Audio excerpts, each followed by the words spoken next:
Alhamdulillah, Bakers Subuhan ini termasuk makhluk langka, bapak-bapak sekalian. Makhluk langka Pak Anies, jangan meninggal, jangan sampai kita itu layu sebelum berkembang. Anggotanya tadi berapa? 400-an sebelum ribuan, bahkan seluruh diizin.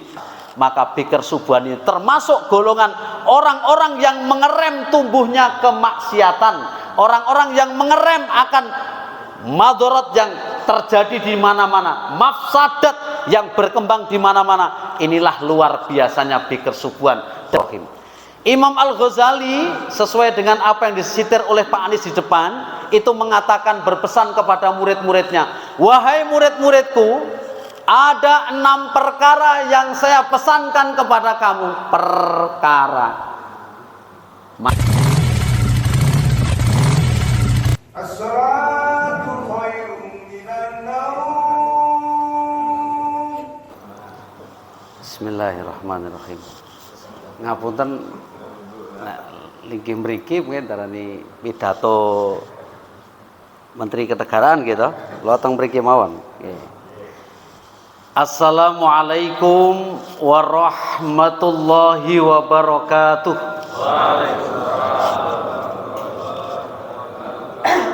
Alhamdulillahi wa syukru lillahi. Wallah fi hadhihi sobah, fi hadha sobah as-syarif nahnu najtami'u fi hadzal masjid taqwa. Di pagi hari ini yang mulia ini kita bertemu berkumpul di Masjid Taqwa. Wa huwa alladzi bi ni'matihi tatimmus sholihat. Dan Allah lah yang menyempurnakan kenikmatan-kenikmatan itu dengan penuh kebaikan-kebaikan. Wa bi fadlihi tatanazzalul khairat wal barakat. Karena Allah lah yang menjadikan setiap keutamaan itu menjadi berkah bagi kita semua. Wa bi taufiqihi tatahaqqaqu al maqasid wal ghayat. Karena kita mendapatkan petunjuk dari Allah, kita mendapatkan taufik dari Allah, sehingga kita mampu menjalankan apa yang menjadi tujuan hidup kita. Assalatu wassalamu ala rasulinal karim Muhammadin wa ala alihi wa ashabihi wa manittaba'al huda ila yaumiddin. Dan salawat serta salam kita haturkan kepada baginda Rasul Muhammad sallallahu alaihi wasallam dan para sahabatnya, para pengikut-pengikutnya, termasuk kita semua ma'asyiral muslimin wal muslimat, jamaah subuh Masjid Taqwa beserta Bakers Subuhan. Insyaallah kita akan mendapatkan yang namanya derajat keutamaan, insyaallah nanti sampai akhir hayat kita, dan kita akan menemui ganjaran pahala karena amal-amal soleh kita semua. Allahumma amin. Jamaah subuh Masjid Taqwa dan utamanya adalah anggota daripada Bakers Subuhan Yogyakarta Indonesia yang sudah menapaki 278 pekan. Tadi disebut 7 tahun lebih ya Pak nggih? 7 tahun lebih. Kalau 278 pekan ini matematikane ya kira-kira 1924 dino. Nek didum setahun berarti kira-kira 5,5 tahun. Lah kok sudah 7 tahun Pak? Lah berhenti corona 1,5 tahun Pak. Jadi karena berhenti, kita sebenarnya sudah menjalankan 7 tahun berdirinya Bakers Subuhan ini. Alhamdulillah, ini waktu yang tidak sedikit, atau waktu yang sesungguhnya bagi orang-orang yang kaslan, orang-orang yang malas, ini waktu yang panjang. Tapi ini merupakan satu yang saya sebut di pembukaan awal, ini adalah taufik daripada Allah Subhanahu wa taala. Ini petunjuk daripada Allah Subhanahu wa taala. Umumnya orang kalau subuh itu ya nikmatnya adalah ngeringkel. Ngeringkel itu bahasa Indonesianya ya berselimut, ya berselimut, yang diselimuti tubuhnya ataupun bersama tubuh orang lain, yaitu istrinya atau anaknya, atau ngeringkel sendiri. Ini tidak, pada pukul 4 sudah kumpul di, tadi saya dengar pengumumannya di mana Pak? Tugu. Kemudian berjalan ke Masjid Taqwa. Ini luar biasa. Fa insyaallah sepeda motor panjenengan masuk surga. Ini ya bane sik ra masalah. Ini tadi alhamdulillah tidak ada orangnya. Oh, saya itu pernah ditanya Pak Farudin, tadi menerangkan tentang fadilah, tadi menerangkan tentang keutamaan, tadi menerangkan tentang masalah yang bersifat prinsip, yaitu idul kurban. Salah satu hadis mengatakan kalau nanti kita di yaumil akhir, di akhirat, kita nanti akan menaiki apa yang menjadi korban kita. Nek wedhus ya numpak wedhus, nek sapi ya numpak sapi. Ha kula niki wedok dhewe Pak, Sohibul korban sing nem lanang kabeh, kula mengke manggon teng ngarepan apa teng mburi dhewe. Paling penak jenengan manggon pundi Bu? Ha kula pengen tengah dhewe nggih, jenenge matur kalih sing sohibul korban liyane nek kelingan sok neng akhirat. Kok kaya numpak sapi ini lho bayangane nek korban iku. Sing wedhus ya numpak wedhus. Lah nek wedhuse cilik, sing numpak lemu banget kados jenengan iki, Pak. Mengko wedhuse iso ngiyayat ngeten gitu. Mila alhamdulillah. Ini bukan berarti kita lantas mengatakan nanti ini yang mendapat pahala dari putaran rodanya, dari kan ada hadis. Setiap satu langkah menghapus dosa, setiap langkah yang lain memberikan yang kepastian amal. Itu nanti rodanya memutar. Apakah rodanya buat awal? Tidak. Itu orang-orangnya, bikersnya. Jadi bukan baiknya, tapi ada tambahan ERS-nya, yaitu orang yang menaikinya. Sehingga apapun itu bukan karena jabatannya, bukan karena kedudukannya, bukan karena nasabnya, bukan karena kendaraannya, tapi karena orangnya. Mbok kendaraannya pitung, orang mau pitung ya, orang tak awasi. Saya tadi mau ke sana ditegur Om Fauzi, langsung mlebu ya Mas, arep tak awasi sing paling elek opo gitu loh. Ternyata semua baik-baik, ada rodanya lengkap, ono gase ya Mas ya, ono rime ya toh. Kan Islam itu ono ngegas, ono ngerem, ya ono iman, ya ono apa Pak? Amal ya. Di tengah-tengah itu adalah remblong, namanya maksiat.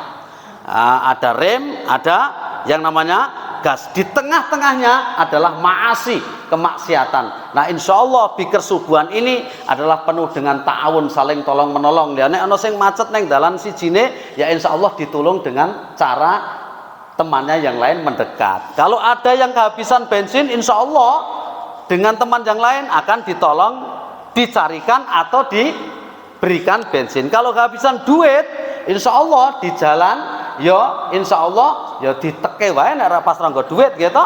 Nek nggo duit ya nyah-nyoh. Nah, insya Allah inilah bukti petunjuk bahwa taufik Allah ini memegang peranan penting untuk kita semua. Karena apa? Memang luar biasa Allah ini berfirman, dan kita semua ini mengetahui kemahadahsyatan taufik Allah. Apa itu bentuknya? Yaitu barang siapa yang di pagi harinya itu melepaskan yang namanya ikatan setan. Kan manusia ini Pak Ketua, Pak siapa tadi Pak? Pak Anies ya? Pak Anies. Wajahnya beda, tapi kesemangatannya sama. Ya, insya Allah akan jenengan akan maju lagi ya. Dari sini nanti akan maju lagi terus. Tidak ada kata atret ya toh Pak, raketang yomboh gitu, nasib gitu. Karena setiap orang sebelum tidur berdoa, bismika Allahumma ahya wa bismika amut. Maka Allah lewat Rasulullah mengatakan, manusia sebelum tidur ini diikat dengan 3 ikatan utama. Apa itu ikatannya? Setan-setan itu pada mengikat kepala manusia yang akan tidur. Apa itu ikatannya? Ikatan yang pertama adalah ketika dia diikat kepalanya. Ala roksi ahadikum, idza huwa nama salasa uqadin. Di atas kepala kita ini diikat dengan ikatan yang sangat kuat oleh para syaitan. Nah, ikatan ini bapak-bapak tidak akan lepas, yaitu kecuali dengan 3 perkara juga. Yaitu yang pertama, ketika kita bangun tidur, kemudian zakarallah, ketika kita bangun tidur mengingat Allah subhanahu wa ta'ala, maka lepaslah 1 ikatan di kepala kita, diikuti dengan yatawaddo, kemudian mengambil air wudhu, lepaslah ikatan berikutnya, diikuti dengan iqamis sholah, menegakkan sholat, dan lepaslah, sempurnalah kedudukan manusia. 3 ikatan setan akan lepas semuanya, maka dia akan mendapatkan kedudukan dan derajat yang utama di mata Allah. Apalagi pun ketika akan KRT Anis, Kanjeng Raden Tumegung Anis niki wau, nggih, mriki. Niku orang yang mengerjakan sholat 2 rakaat subuh, ya, sebelum subuh, ini akan mendapatkan derajat kemuliaan, bahkan jika dihitung dengan dunia seisinya. Lah kita ini dilepaskan dari ikatan-ikatan itu bapak-bapak. Ikatan pertama lepas karena kita mengingat Allah, ucul se, gitu. Lepas telinga kita mendengar azan, Allahu Akbar, Allahu Akbar. Ikatan pertama lepas. Langsung kita qama min niyami. Kita berdiri dari tidur-tidurnya. Berdoa apa? Alhamdulillahi ahyana ba'dama amatana wa ilaihin nusur. Kita bersyukur kepada Allah subhanahu wa ta'ala, karena banyak orang yang tidur kebablasan. Ada tidak orang yang tidur tahu-tahu diumumkan di masjid innalillah? Ada tidak bapak-bapak? Ada. Orang yang mau tidur berdoa tidur, ketika tidur Allah ambil nyawanya. Ada tidak orang sebelum tidur mau cepat-cepat ngelekar meninggal dunia? Ada tidak bapak-bapak? Ada. Orang sedang duduk-duduk lihat sepak bola meninggal, ada tidak bapak-bapak? Banyak. Orang sedang pengajian meninggal dunia, ada tidak bapak-bapak? Ada. Orang sedang ngaji meninggal dunia, ada tidak bapak-bapak? Ada. Orang sedang sujud meninggal dunia, ada tidak bapak-bapak? Ada. Orang sedang ceramah meninggal dunia, ada tidak bapak-bapak? Tidak ada, jarang. Anek sing ceramah mati, anjur mengke ra ono sing lanjutke. Nggih. Pak Sukri mengke nglanjutaken. Senior saya, sesepuh saya yang saya hormati. Maka 3 ikatan itu lepas semua, disempurnakan dengan menegakkan sholat subuh berjamaah, diikuti dengan sedekah subuh. Buktinya apa? Ini tadi saya merasakan nikmatnya sedekah subuh dari kru dan seluruh anggota Biker Subuhan Pak Anies, berupa sajadah. Loh, empuk banget wong ngantek lapis telu gitu. Karpet sajadah meleh. Empuk banget niki wau kula arep maca surat sing rada dawa nggih. Karena waktu nggih padune rada rapal gitu. Nggih, niki alhamdulillah kenikmatan yang pertama kita bisa merasakan sedekah subuh bapak-bapak sekalian. Satu-satunya sedekah yang langsung didoakan oleh malaikat adalah sedekah subuh. Apa doanya Pak Anies? Hafal doanya? 100.000 Pak Anies. Oke. Oh nang kene doanya. Doanya nggih. Pripun? Nggih, nggo dhewe bae. Allahumma a'ti munfikan khalafan. Ya Allah, berilah balasan kepada orang yang mau sedekah subuh. Jenengan sedekah wae itu dapat yang namanya apa? Balasan yang berlipat. Apalagi naik sepeda motor, mengeluarkan kekayaannya. Kan ono bensinnya itu Mas motor ya Mas. Gitu. Enten ragate servis gitu.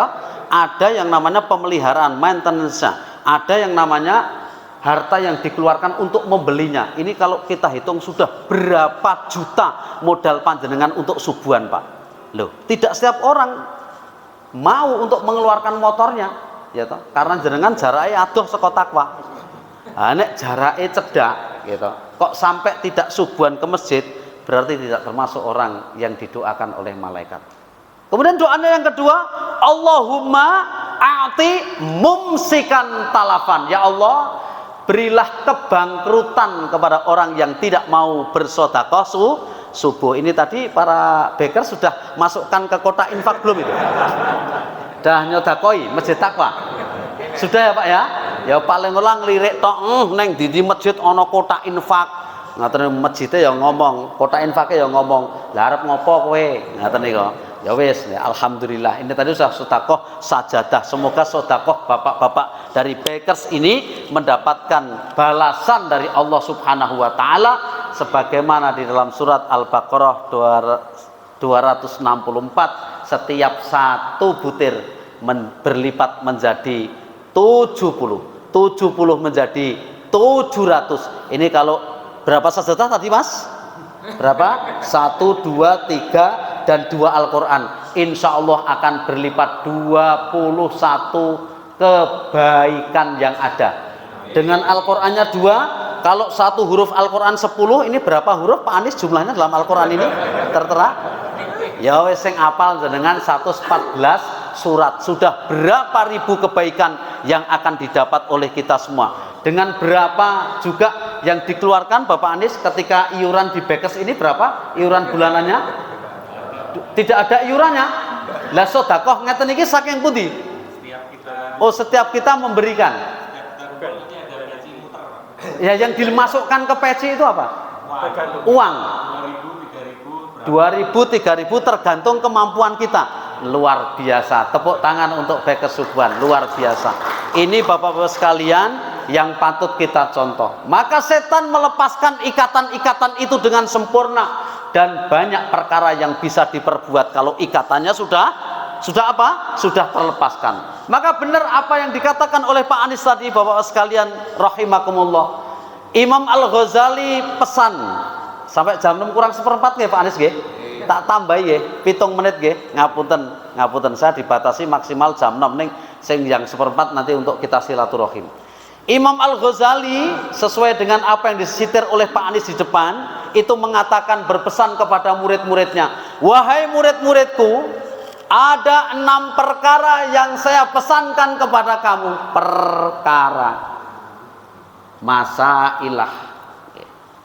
Ada berapa? Sittatu masail.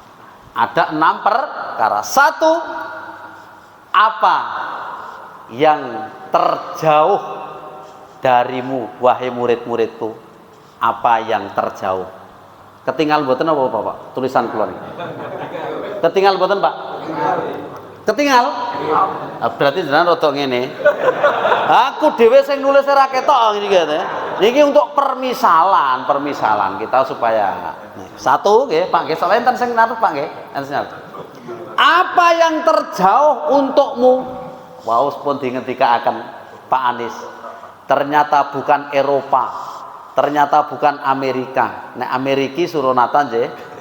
Ternyata bukan tempat-tempat yang tidak bisa dijangkau angkasa luar. Yang terjauh darimu adalah masa lalu kita. Lantarji'a ayyamul lati madat.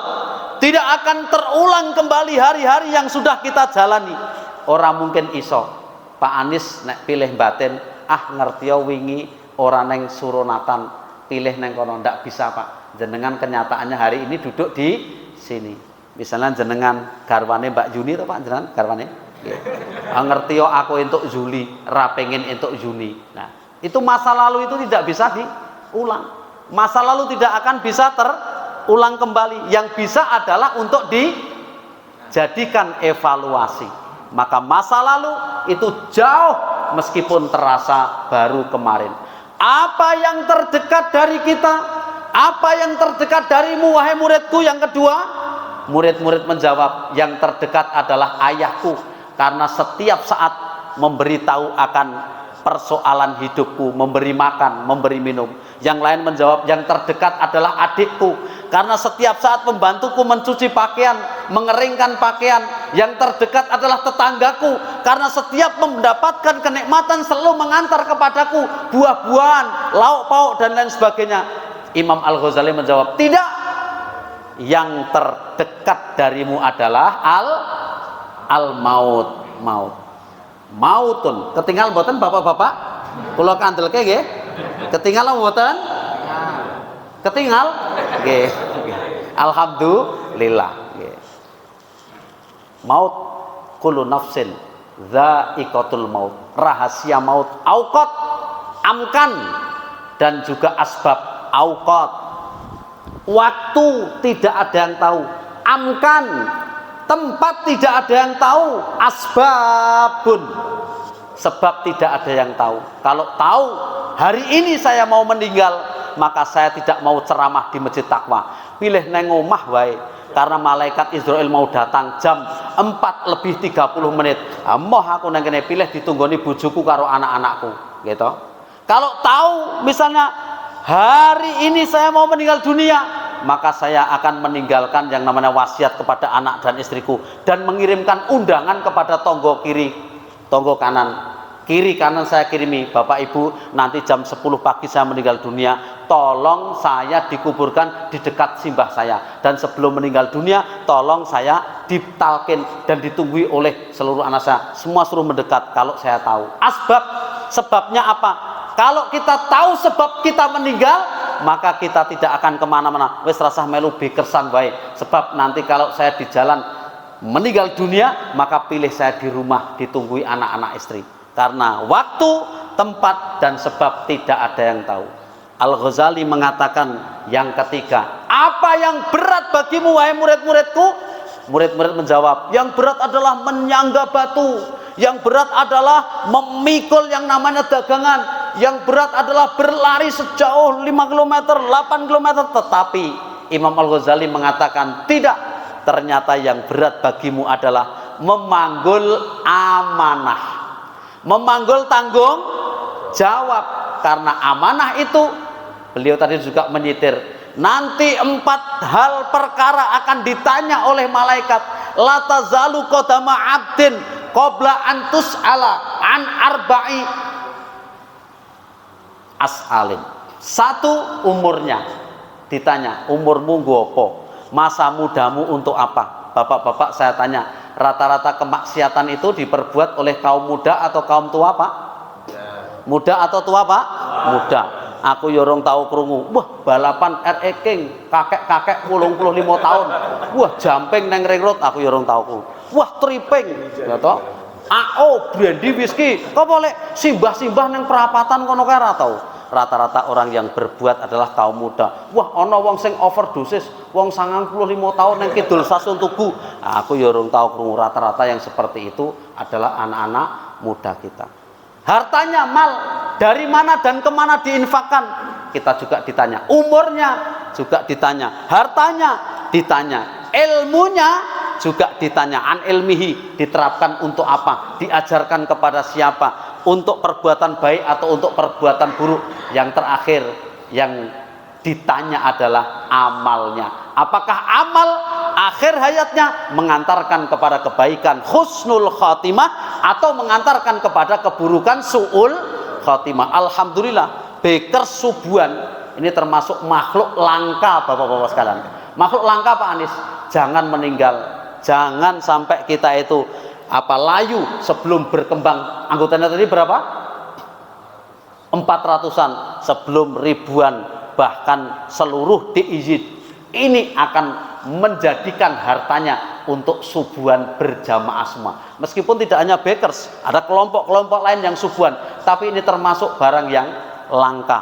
Orang naik sepeda motor, kemana tujuannya, kemana arahnya, meratakan 8.000 sekian jumlah masjid dan musola di daerah istimewa Yogyakarta, baru mencapai 278. Berapa persennya, Pak Anies? Berapa persennya? Belum ada 10%-nya. Kira-kira baru 2,5% yang bisa dikunjungi. Masih banyak masjid yang dikunjungi. Imam Ghazali mengatakan selanjutnya, amanah itu berat. Amanah itu berat. Yaitu apa yang paling enteng dan ringan untuk kamu tinggalkan, Yaitu ternyata jawabannya yang paling enteng dan ringan bukan kapas, bukan kain sutra, bukan yang namanya apa itu yang disebut dengan yang makanan-makanan kecil, tapi yang enteng dan ringan ditinggalkan adalah sholat. Ternyata sholat adalah perkara yang paling enteng dan ringan untuk ditinggalkan orang kebanyakan. Banyak orang yang menyepelekan sholat. Fawailul lil musallin, orang-orang yang melalaikan sholatnya, yaitu orang yang mempermudah urusan dengan Allah, menyepelekannya dan menggampangkannya. Inilah nasihat Imam Al-Ghazali kepada muridnya. Kemudian apalagi wahai muridku yang saya tanyakan kepadamu, apa yang paling besar engkau rasakan? Yang paling besar adalah kasih sayang orang tua. Muridnya menjawab, yang paling besar adalah perhatian adik-adik, yang paling besar adalah perhatian guru. Ternyata Imam Al-Ghazali menjawab, tidak, yang paling besar adalah nafsumu. Yang paling sulit untuk menghentikan adalah betapa besar nafsumu untuk menjadikan dan menuruti yang namanya badan dan jiwamu untuk berbuat yang tidak diinginkannya. Nafsu kita, Bapak Ibu, apa yang menjadi beban hidup kita itu bukan karena kebutuhan kita, karena besarnya keinginan daripada nafsu kita untuk menturutinya. Bapak-bapak, kalau kita rasakan pada pagi hari ini, subuhannya nanti ya Pak Fauzi ya, nanti ya subuhannya kita ini alhamdulillah bisa sholat subuh, bisa berjamaah. Kalau nafsu kita berbicara, wah tiwas subuhan ngoyoyo neng masjid takwa ndanganu ra ono subuhane. Ya. Ini kan belum ada subuhannya toh Pak? Ya, karena bapak-bapak nggak tahu kalau sedang disiapkan di luar. Bagi yang tidak tahu, wah tiwas ngrungokke pengajian sing ngaji wonge ming kaya ngono, tiwas tak rungokke ora itu apa-apa. Lah jenengan nggak tahu kok setelah ini nanti kita silaturahmi sambil makan bersama. Sehingga kita menganggap Bapak Ibu sekalian, bahwa sekalian jamaah subuh yang berbahagia, perkara yang kita jalani, perkara yang kita lakukan itu kalau dengan nafsu kita tidak akan tumbuh syukur nikmat.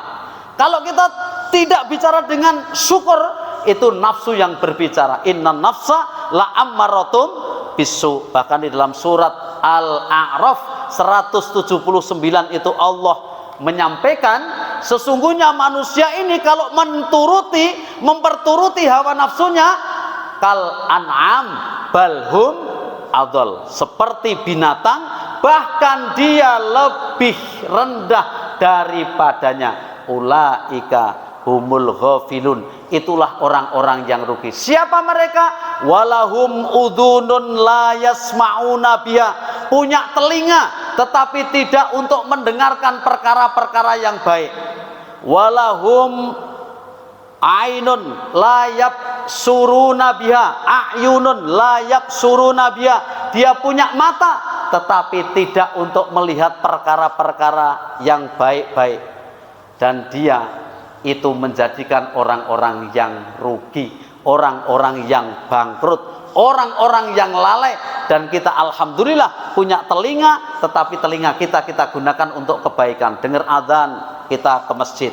Dengar yang namanya seruan untuk korban, kita mengorbankan harta kita yang paling kita cintai. Dengar persoalan kebaikan atau di masyarakat kerja bakti ada pertemuan, kita pertemuan. Dengar pengumuman baker subuhan, kita menjalaninya. Ini yang namanya mempunyai telinga untuk mendengarkan, mempunyai mata untuk melihat yang baik-baik. Yang terakhir, wahum qulubun la yafqahuna biha, punya hati tetapi tidak digunakan sebagaimana mestinya, sehingga dia buta hatinya, tidak mau menggunakan hati nuraninya untuk mendengarkan perkara-perkara yang harus diperhatikan, yang harus diprioritaskan, yang harus dijadikan pokok pangkal kebijakan. Karena sekarang ini Bapak-bapak sekalian, hadirin rahimakumullah, ibu-ibu yang berbahagia, hati nurani kita banyak yang meninggal dunia sebelum orangnya mati, Pak. Wonge seh urip, Pak, sugih bondo, derajat pangkatnya tinggi, tetapi hati nuraninya dengan rakyat kecil tidak perhatian, dengan masyarakat tidak ada kepedulian, dengan sesama tidak mau berbagi, hartanya hanya ditumpuk saja, hartanya bahkan berlipat-lipat. Kok krungu neng Indonesia korupsi ngantek 300 triliun. Lah niku nek nggo mipik kendaraan dienggo modali biker subuhan sudah dapat berapa kendaraan Pak kira-kira 300 triliun. Kira-kira sak pabrike ya Pak ya. Nah, sebab ono kendaraane neng pabrike ilang saiki kendaraane ya ilang Pak. Nah, itu biayanya sudah puluhan triliun padahal gitu. Nah, ini alhamdulillah korupsi luar biasa. Ini karena hati nurani tidak digunakan. Kebaikan tidak bisa dijalankan, merajalela kemana-mana karena hati nurani tidak dijalankan. Kemudian yang terakhir yang perlu saya sampaikan adalah mari kita jadikan setiap perkara kebaikan ini untuk mengerem yang namanya kemaksiatan yang ada. Pertumbuhan kemaksiatan lajunya lebih dahsyat daripada pertumbuhan kebaikan.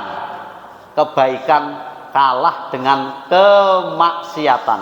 Maka biker subuhan ini termasuk golongan orang-orang yang mengerem tumbuhnya kemaksiatan, orang-orang yang mengerem akan madarat yang terjadi di mana-mana, mafsadat yang berkembang di mana-mana. Inilah luar biasanya biker subuhan, dan kita semua yang melazimkan kebaikan-kebaikan. Kalau kita punya ladang, kalau kita punya padi, sekarang ini rumput lebih banyak tumbuh daripada padinya sehingga panen menjadi gagal.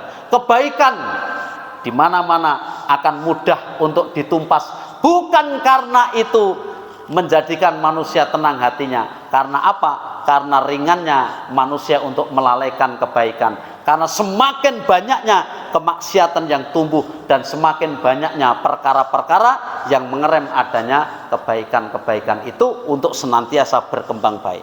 Maka saya doakan semoga biker subuhan ini menjadi salah satu perkara yang mewarnai tumbuh kembangnya. Di samping anggotanya adalah kebaikan-kebaikan yang ada di Yogyakarta, adalah berkembangnya kelompok, forum atau ikatan atau apapun yang itu menjadi salah satu trendsetter, adanya satu upaya untuk menumbuhkan nilai-nilai moralitas, etika yang itu dibutuhkan di era sekarang ini. Bapak-bapak sekalian yang saya hormati, yang berbahagia, sudah jam 6 kurang 10 menit. Semoga apa yang saya sampaikan mampu dan bisa menjadikan diri saya, diri bapak-bapak sekalian untuk senantiasa mengembangkan kebaikan dimanapun, untuk menumbuhkan ghirah keberagamaan, dan itu dalam rangka kita mengerem ya, dalam rangka kita meringankan, dalam rangka kita menghapus, dalam rangka kita meniadakan adanya yang namanya perkara-perkara kemaksiatan yang detik ini luar biasa dahsyatnya. Perkara-perkara kemungkaran yang detik ini perkembangannya mengerikan. Maka siapa lagi kalau bukan kaum muslimin? Rasul berkata, lihatlah kaum muslimin bukan karena sholat id, bukan karena idul adha, idul fitri, syiarnya di mana-mana, tapi lihatlah kekuatan orang Islam ketika subuhan berada. Ini karpetnya ada 1, 2, 3, 4, 5, 6, 7, 8, 9, 10 karpet. Berarti insya Allah subuhannya di Masjid Taqwa minimal 10 soft. Ini tadi saya lihat 15 soft, ya toh. Bapak-bapak 8, ibu-ibu ya toh 7. Nah lumayan karena dirawi biker subuhan. Nek ra dirawi ya berkurang kira-kira 3 soft. Ini merupakan satu kebaikan dari biker subuhan mewarnai seluruh masjid yang ada di Yogyakarta. Demikian Bapak Ibu, dan saya terima kasih kepada takmir Masjid Taqwa Ozi dan seluruh takmir. Saya diberi waktu di sini meskipun singkat, kira-kira 35 menit.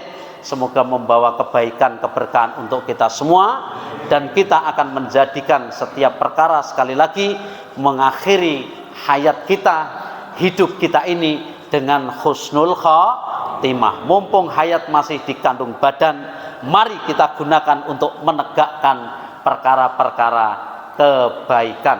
mari kita enyahkan, mari kita minimalisir perkara-perkara kemaksiatan. Demikian aqulu qouli hadza fa astaghfiruh. Rabbana atina fid dunya hasanah wa fil akhirati hasanah wa qina adzabannar. Matur nuwun Bapak Ibu sekalian. Selamat ya melanjutkan perjalanan Biker Subuhan. Setelah ini menuju kemana Pak? Touring atau pulang? Oke, semoga kepulangan Bapak-bapak selamat sampai tujuan masing-masing dan tidak ada aral yang melintang. Semoga subuhan yang akan datang juga bisa diraui lebih banyak lagi. Tetap bersemangat untuk menebarkan kebaikan-kebaikan. Assalamualaikum warahmatullahi wabarakatuh.